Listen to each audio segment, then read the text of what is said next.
Thank you. When I was 6, my brother molested me.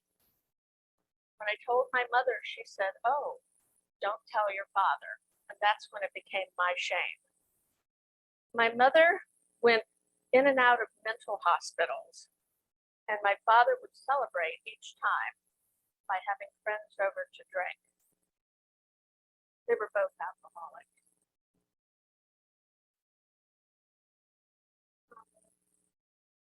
When they decided to get a divorce, and I'm reading these because these are bullet points in both books. When they decided to get a divorce, my father urged me to go with him, that he would take me to Disneyland and buy me a horse when I got there. And my mother just cried and said to go with whomever I loved the most. I stayed with my mother, and she spiraled into heroin addiction. And I gave her shots much of the time because I had the steadiest hands in the house. And that is no longer true.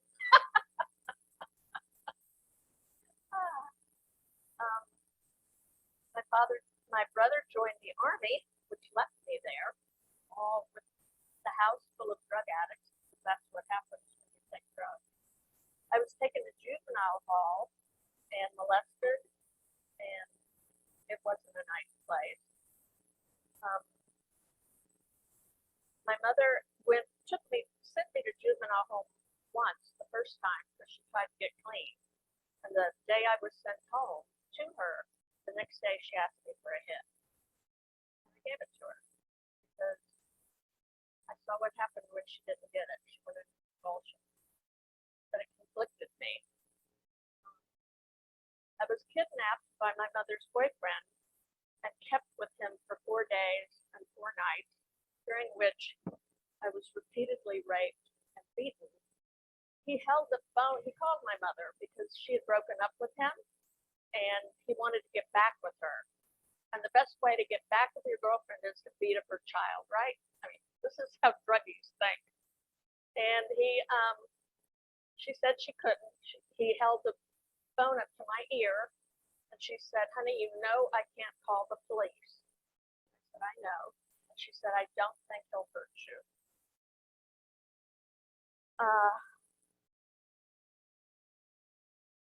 When I was let loose, 4 days later, I ran home. I couldn't wait to get home to my mother. I ran in the door and I ran up to her room, and she actually lifted herself out of bed a little bit and looked at me with this horribly raw, pained expression and said, "He didn't hurt you, did he?" And I said, "No." And then I backed out of the room, shut the door, slid down the door, and just hit myself in the head because I was angry and I didn't want to be.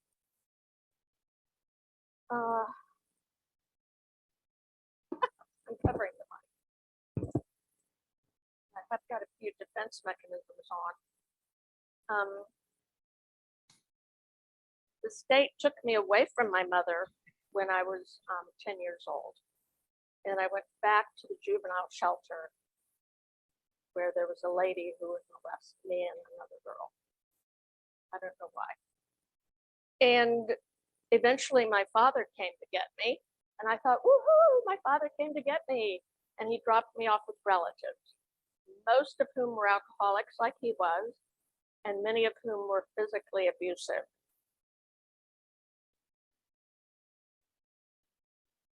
I learned to stuff down my feelings because I wasn't allowed to have them.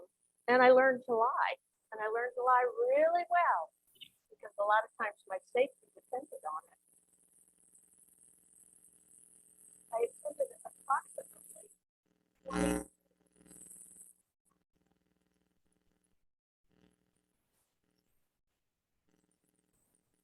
high school counselor that I went to in my senior year told me I wasn't smart enough.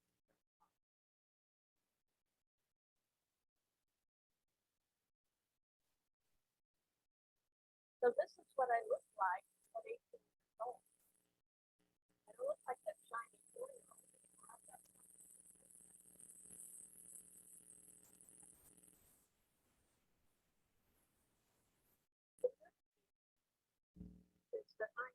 that I was broken or that parts of me were.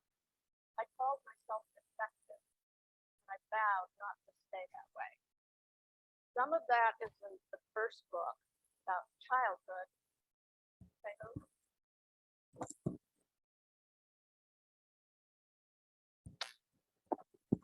I'll hold it.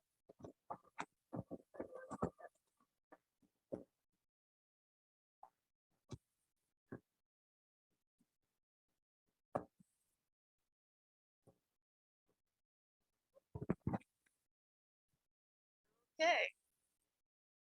So I called myself defective, but I vowed not to stay that way.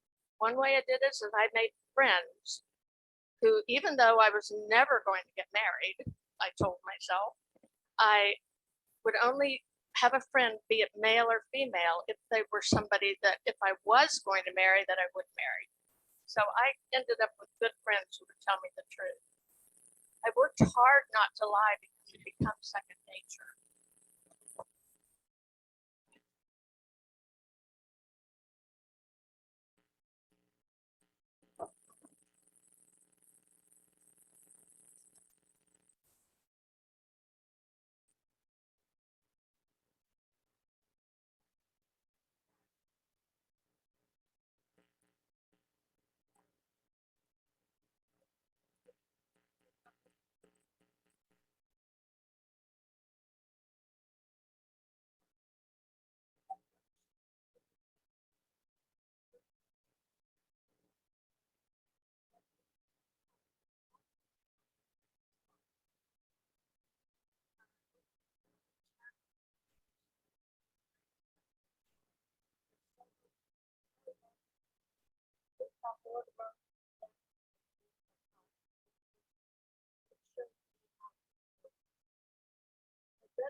I read the prophet continually, and it told me what love was because I didn't think I'd ever seen it.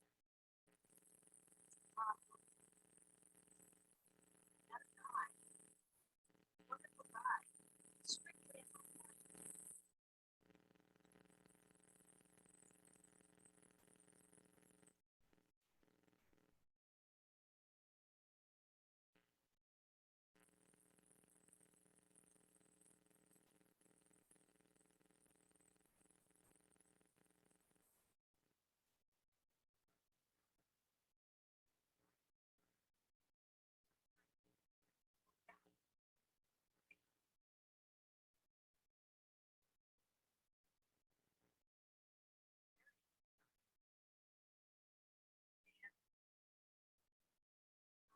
Thought that I would ever be.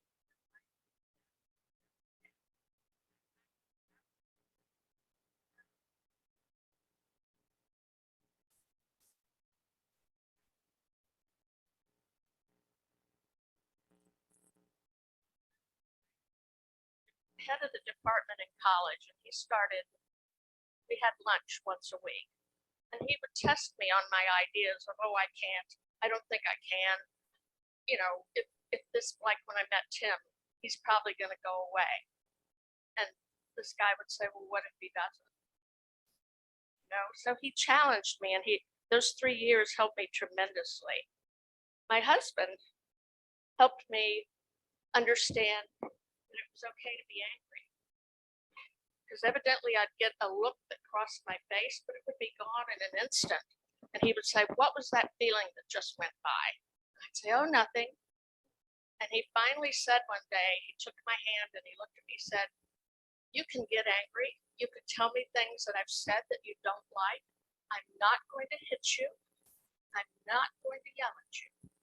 I want to hear them. What a revelation. So I started speaking my feelings, which really helped a lot.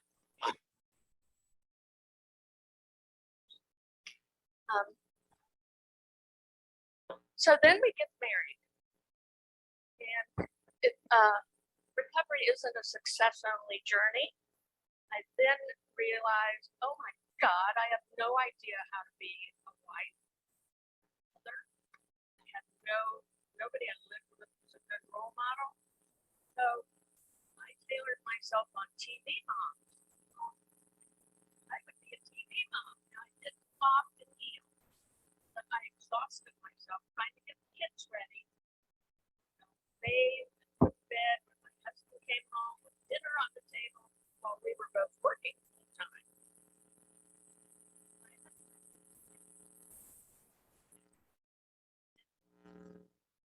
He didn't do them for me. He would say, I think you can do it. You can. Try it. If you don't, I'll be right here.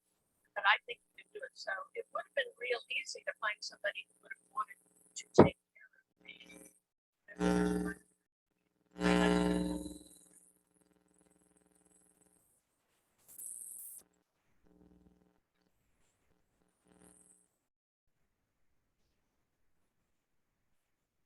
He thought I'd be a great parent. I was great.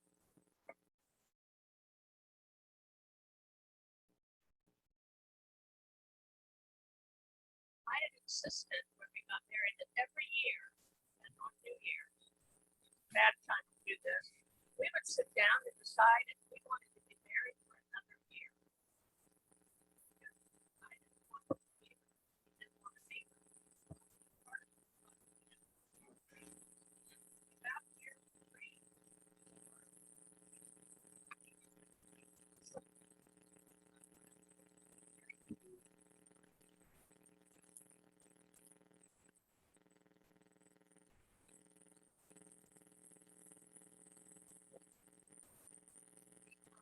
another child, and life got really busy. And he would help me in a cheerful manner. He would change diapers, he would clean dishes, he would help with laundry. When I left him, remember I was still being gone reading, and it made me feel really guilty anytime he could help. Less than, less than.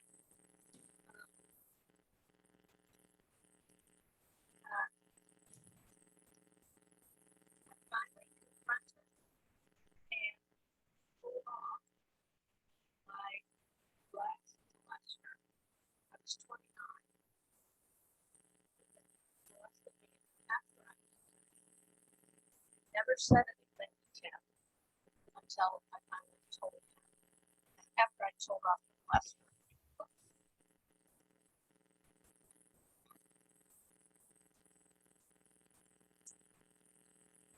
It taught me how to wonder again, how to see things from kids' eyes.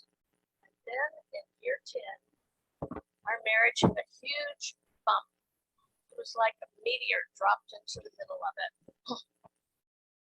I wanted to run, I wanted to go, I wanted to call it quits. And my husband said, we've been working on this. Every time I talked to him and cried, he listened to me. One time I talked to him and cried and apologized. And he stopped me and said, no, don't ever apologize because I created this. And I need to see what I've done. I finally told him, it was one of the last things I did, that I finally told him about the sexual abuse. And I told him in two parts. First time I told him the first night, which was the thing I was most comfortable with, telling him about the first night. And then finally I told him about the second, the next 3 days and nights. And he was wonderful. He held me, he told me I was all right now, and he didn't get angry and want to go kill the people. That would have made me feel guilty. I don't need somebody to get really strong and emotional when I'm still working through my stuff.